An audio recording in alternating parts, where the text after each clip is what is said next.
جو کہ قبولیت نماز کی راہ میں رکاوٹ ہے اور بلکہ اعمال باطل ہو جاتے ہیں، اس سے وہ ریاکاری ہے، دکھاوا ہے، لوگوں کی توجہ جلب کرنے کے لیے، لوگوں کو اپنی طرف متوجہ کرانے کے لیے، لوگوں میں اپنا نام مثلا مشہور کرنا چاہتے ہیں، لوگوں میں اپنا مقام بنانا چاہتے ہیں کہ لوگ مجھے یہ سمجھے، یوں سمجھے، اس طرح سے یہ ریاکاری اعمال خدا کے لیے، اور نیت یہ ہے کہ لوگ مجھے اچھا سمجھیں، لوگ مجھے مومن سمجھیں، لوگ مجھے متقی سمجھیں، میں مشہور ہو جاؤں، لوگوں میں میرا نام بڑھے، یہ ریاکاری حرام ہے۔ اور آپ جانتے ہیں کہ حدیث مبارکہ یہ ہے کل ریاء شرک، ہر ریا شرک ہے، عبادت میں شرک ہے، چونکہ دوسرے کو شامل کیا ہے،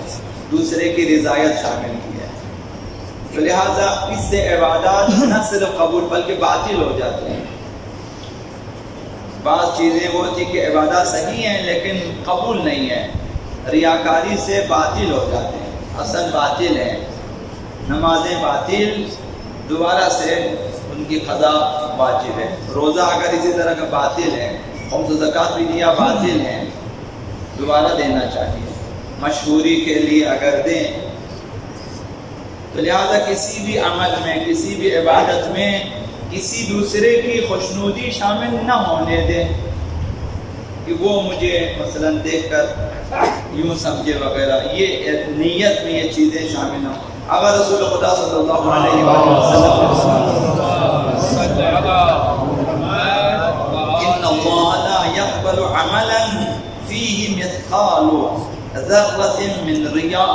خداوند کسی عمل کو قبول نہیں فرماتا جس میں ذرہ برابر ریا شامل ہو، ریا دکھاوا شامل ہو، غیر خدا کی خوشنودی شامل ہو کہ یہ نماز، یہ روزہ، یہ صدقہ، یہ خیرات، یہ خم، یہ زکوٰۃ اس لیے دے رہا ہوں کہ خدا راضی ہو جائے، مثلا ساتھ میں وہ بھی راضی ہو جائیں، یہ لوگ بھی، یہ اس طرح سے وہ اعمال بات خداوند قبول نہیں کرتا۔ آقا امام جعفر الصادق علیہ السلام یجاء بعبد یوم القیامہ قد صلی، قیامت کے دن ایک بندے کو حاضر کیا جائے گا کہ جس نے نمازیں پڑھی ہے، فیقول، وہ نماز گزار کہے گا خداوند متعال کی بارگاہ میں، یا رب صلیت ابتغاء وجہک، پروردگارا تیری رضا کے لیے میں نے نمازیں پڑھی ہیں، خداوند متعال کی طرف سے جواب آتا ہے، فیقال لہ، خداوند متعال کی طرف سے جواب ہے، کہا جائے گا کہ بل صلیت لیقال ما احسن صلاۃ، بلکہ تو نے اس لیے نماز پڑھی ہے تاکہ لوگ کہیں کہ کس قدر اچھا نمازی ہے، کتنی اچھی نماز، تم نے یہ سوچا تھا کہ لوگ کہیں کہ میری نماز بہت اچھی ہے، تم نے اس لیے نماز پڑھی، یعنی یہ ریا۔ اذهبوا به الى النار، حکم ہوگا کہ اسے بھی لے جائیں جہنم کی طرف، ان کے اعمال ضائع ہو گئے، نمازیں ضائع ہو گئی۔ ایک بندہ ہے وَيُجَاءُ بِعَبْدٍ قَدْ قَاتَلَ، دوسرے بندے کو لائے گا کہ جس نے قتال کیا ہے، جہاد کیا ہے، راہ خدا میں جنگ کی ہے، اس نے تلوار سے جنگ کی ہے، مثلا یا آج کل مثلا اسلحوں سے جنگ کی ہے، اس نے جان ہتھیلی پہ رکھ کر کفن پوش گیا ہے، جنگ کی ہے، قیامت کے دن حاضر ہوتا ہے، یا رب قد قاتلت ابتغاء وجہک، پروردگار تیری رضا کے لیے میں نے جنگ کی ہے دشمنوں سے، کفار سے، فیقال لہ، اس کے لیے جواب آئے گا بل قاتلت فیقال ما اشجع فلانا، تو نے اس لیے جنگ کی ہے تاکہ لوگ کہیں کس قدر بہادر ہے، اپنی بہادری دکھانے کے لیے کیا۔ تو نیت یہی ہوتی ہے، جب نیت یہی ہوتی میں چاہوں گا اب میرے پیچھے لوگ کیا کہیں گے، یہ دل میں ہوتی ہے بات، لوگ کیا کہیں گے، کسی ارادے سے کہ لوگ مجھے بہادری سے یاد کریں، قیامت کے دن یہی بات، نے اس لیے قتال کیا ہے تاکہ تو لوگ یہ کہیں کہ یہ کس قدر بہادر ہے، دلیر ہے، شجاع ہے۔ اذهبوا به الى النار، اس کے بارے میں بھی حکم ہوگا کہ اسے جہنم کی طرف لے جائیں۔ وَيُجَاءُ بِعَبْدٍ قد تعلم القرآن، تیسرا بندہ لائے گا جس نے لوگوں کو قرآن پڑھایا ہے، معلمین قرآن، معلمین قرآن، قرآن سکھایا ہے لوگوں کو، بہت بڑا کام کیا ہے اس نے۔ فَيَقُولُ يَا رَبِّ تَعَلَّمْتُ الْقُرْآنَ ابْتِغَاءَ وَجْهِكَ، پروردگار تیری خوشنودی کے لیے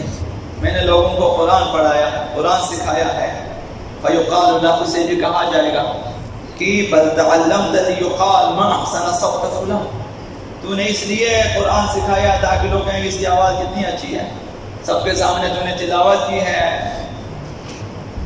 تو دیکھیں حدیث مبارکہ ہے، میں عرض کر دیتا ہوں، میں نے دیکھا ہے اور میں نے پڑھا ہے۔ جہنم میں ایک چکی ہے جس میں دو گروہوں کے سروں کو، دو گروہوں کے، دو قسم کے لوگوں کے سروں کو کچھ دیا جائے گا، جس طرح چکی میں پیسا جائے گا۔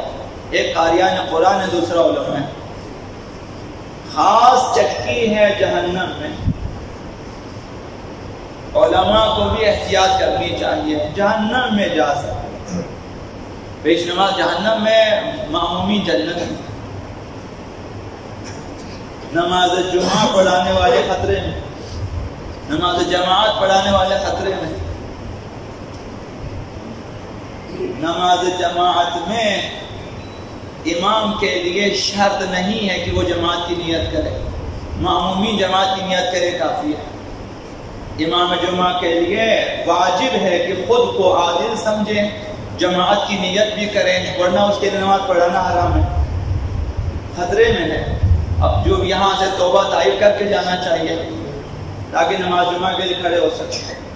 تو احتیاط کرنی، قاریان قرآن کو بھی احتیاط کرنی چاہیے، ورنہ یہ چیزیں مثلاً ہیں۔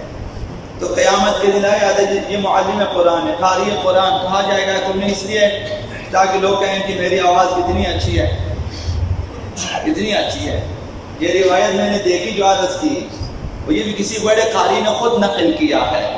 لیکن کتاب میں نے روایت کو ڈھونڈ کے دیکھا کہ جہنم میں ایک چکی ہے، قاریان قرآن کے سر پیسے جائیں گے اور علماء کے سر پیسے جائیں گے، آٹا بنا دیا جائے گا۔ یہ چونکہ ریاکاری وہ چیز ہے کہ شیطان فوراً اس کے ذہن میں ڈال دیتا ہے، فوراً جب آپ نیت کرنا شروع کر شیطان حاضر ہو جاتا ہے، داخل کر دیتا ہے کہ یہ کیا سوچیں گے، وہ کیا سوچیں گے، پھر انسان اپنے آپ کو ٹھیک بھی کرتا ہے،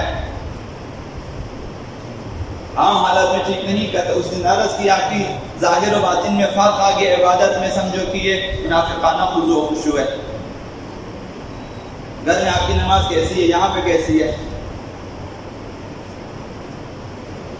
اسے بھی جہنم کی طرف لے جایا جائے گا۔ وَيُجَاءُ بِعَبْدٍ قَدْ أَنْفَقَ مَالَهُ، ایک شخص وہ ہے جس نے انفاق کیا ہے، ڈالر خرچے ہیں، اس نے روپے خرچے ہیں، مال خرچہ راہ خدا میں۔ فَيَقُولُ يَا رَبِّ أَنْفَقْتُ مَالِي ابْتِغَاءَ وَجْهِكَ، پروردگار تیرے خوشی کے لیے میں نے مال خرچہ ہے۔ فَيُقَالُ لَهُ بَلْ أَنْفَقْتَ وَيُقَالَ مَا أَسْخَافُ فُلَانًا، تو نے اس لیے خرچہ کہ لوگ کہیں گے کتنا سخی ہے، اس لیے خرچہ ہے تو نے، لوگ میری تعریف کریں میں تو سخاوت مند ہوں، اس لیے اذهبوا به إلى النار، اس کے لیے حکم ہے جائز کو بھی